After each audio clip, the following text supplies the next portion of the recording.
Bonjour explorateurs de l'histoire. Aujourd'hui, nous allons parler de Napoléon Bonaparte. Le petit Napoléon naît en 1769 en Corse. Il part très jeune en France métropolitaine pour devenir officier. À l'école militaire, on le trouve sérieux, solitaire et très fort en maths. Il lit beaucoup, rêve de gloire et admire les grands chefs de guerre de l'Antiquité.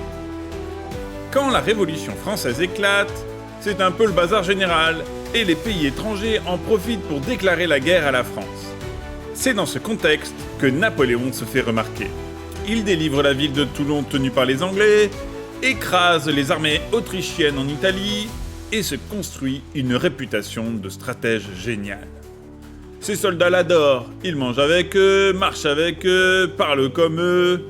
Un bon pote quoi.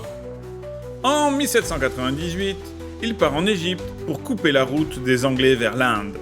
Il gagne des batailles sur terre, mais sa flotte est détruite à Aboukir par les Anglais de l'amiral Nelson. C'est un échec militaire, mais l'expédition marque tout de même les esprits, notamment grâce aux découvertes scientifiques faites par les savants comme la pierre de Rosette. J'en parlerai dans une autre vidéo un jour.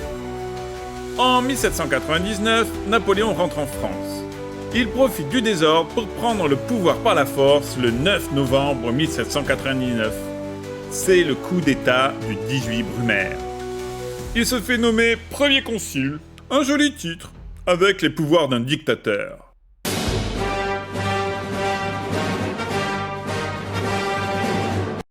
Mais comme cela ne lui suffit pas, il devient 5 ans plus tard empereur des Français. Lors de la cérémonie, il prend la couronne des mains du pape et se la pose lui-même sur la tête. Enfin bref, il veut montrer qu'il est le patron. Devenu empereur, Napoléon Ier tente de réaliser son grand rêve, construire un empire qui s'étendrait sur toute l'Europe. Il passe donc sa vie à faire la guerre à ses voisins. Il gagne des batailles spectaculaires, à Austerlitz, Iéna, Wagram. Il place aussi ses frères, beaux-frères et neveux sur des trônes étrangers, comme en Espagne ou en Italie. Mais c'est au prix de guerres longues et violentes contre les populations civiles. Seul le Royaume-Uni, son grand rival, lui résiste. En 1805, Napoléon subit une défaite en mer près du cap de Trafalgar. La flotte des bateaux françaises est détruite par les Anglais, encore et toujours par l'amiral Nelson. Napoléon doit renoncer à envahir l'Angleterre. En 1811, il est à l'apogée de sa puissance, son influence en Europe est immense. Mais en 1812, c'est la guerre de trop. Toujours afin d'agrandir son royaume, l'empereur Napoléon décide d'envahir la Russie. Il réussit à atteindre Moscou, mais la ville est incendiée par les Russes eux-mêmes. L'armée française doit battre retraite en plein hiver. La traversée de la rivière Bérésina est un cauchemar, des milliers de soldats meurent. L'armée de Napoléon est presque anéantie. C'est le début de la fin. Les autres pays européens se rassemblent contre lui et en 1814, après plusieurs défaites, Napoléon est obligé d'abdiquer. Il est envoyé en exil sur l'île d'Elbe, en Méditerranée. Mais Napoléon, c'est un tenace. Quelques mois plus tard, il s'échappe et revient en France. Les soldats envoyés pour l'arrêter se rallient à lui. C'est le début d'une période appelée la période des 100 jours. Napoléon reprend le pouvoir pour 94 jours exactement.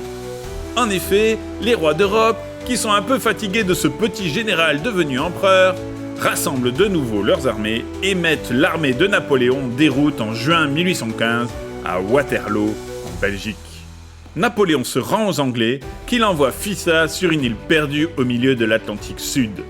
Il y meurt en 1821, loin de tout. En conclusion, on peut dire que Napoléon est vraiment un personnage historique avec deux visages. Côté pile, c'est assez moche. Il a mis l'Europe à feu et à sang pour créer un immense empire.